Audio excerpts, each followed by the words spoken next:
ಸುಮಾರು 1905ರ ಕಾಲಘಟ್ಟ. ಗೋಕರ್ಣ ಕ್ಷೇತ್ರಕ್ಕೆ ಹೊರಟರು ಮಂಗಳೂರಿನ ಜಾರಪ್ಪ ನಾಯ್ಕ ಮತ್ತು ಅವರ ಕುಟುಂಬ. ಮೊದಲು ಸೌರಣ್ಯರೆಂದು ಭಾವಿಸಿ ಗೌರವ, ಆತಿಥ್ಯ, ಸನ್ಮಾನ. ಆದರೆ ಕೆಲ ದಿನಗಳಲ್ಲೇ ಒಂದು ಸತ್ಯ ಬಯಲಾಯಿತು.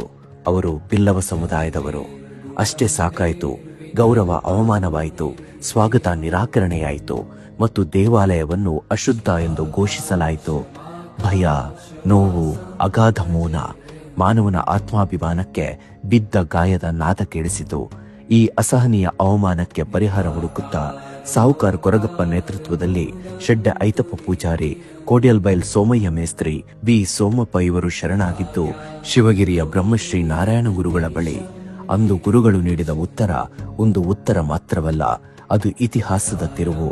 ಪ್ರವೇಶವಿಲ್ಲದ ದೇವಾಲಯವನ್ನ ನಾವೆಲ್ಲರೂ ಸೇರಿ ನಿರ್ಮಿಸೋಣವೆಂದು 1908 ಗುರುಗಳು ಮಂಗಳೂರಿಗೆ ಆಗಮಿಸಿದರು.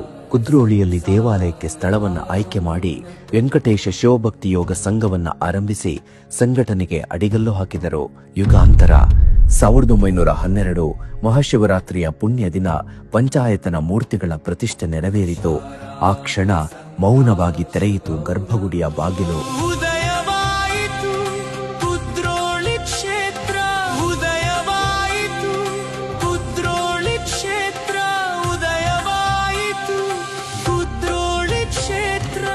ಹೊರಬಂದರು ನಾರಾಯಣ ಗುರುಗಳು.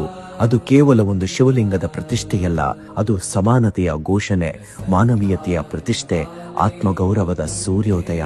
ಅವಮಾನದಿಂದ ಹುಟ್ಟಿದ ಈ ದೇವಾಲಯ ಇಂದು ದೇವರನ್ನ ಕಾಣಲು ಹಂಬಲಿಸುತ್ತಿದ್ದ ಸಮಸ್ತ ಹಿಂದುಳಿದವರ ಭಕ್ತರ ಆಶಾಕಿರಣವಾಗಿದೆ. ಮಾನ್ಯ ಜನಾರ್ದನ ಪೂಜಾರಿಯವರ ನೇತೃತ್ವದಿಂದ ಜಗದ್ವಿಖ್ಯಾತಗೊಂಡಿತು. ಗೋಕರ್ಣನಾಥ ಕ್ಷೇತ್ರ ಒಂದು ದೇವಾಲಯವಲ್ಲ, ಒಂದು ಸಾಮಾಜಿಕ ಕ್ರಾಂತಿ, ಒಂದು ಯುಗಾಂತರದ ಬೆಳಕು, ಒಂದು ಮಾನವ ಘನತೆಯ ಶಾಶ್ವತ ಸಂಕೇತ. ಇದೇ ನೆನಪಿನೊಂದಿಗೆ ಮತ್ತು ಶಿವಗಿರಿ ತೀರ್ಥಾಟನೆ ಶತಮಾನೋತ್ಸವ ಆಚರಿಸುತ್ತಿರುವ ಸಂದರ್ಭದಲ್ಲಿ ಇದೇ ಫೆಬ್ರವರಿ 21ರಂದು ನಡೆಯಲಿದೆ ಕುದ್ರೋಳಿ ತೀರ್ಥಾಟನೆ. ನಮ್ಮ ನಡಿಗೆ, ಶ್ರೀ ಗುರುವಿನಡೆಗೆ. ಬನ್ನಿ, ಜೊತೆಯಾಗಿ ಸಮಾಜದ ಬೆಳಕಿನಡೆಗೆ ನಡೆಯಲಿ ನಮ್ಮ ಪಯಣ.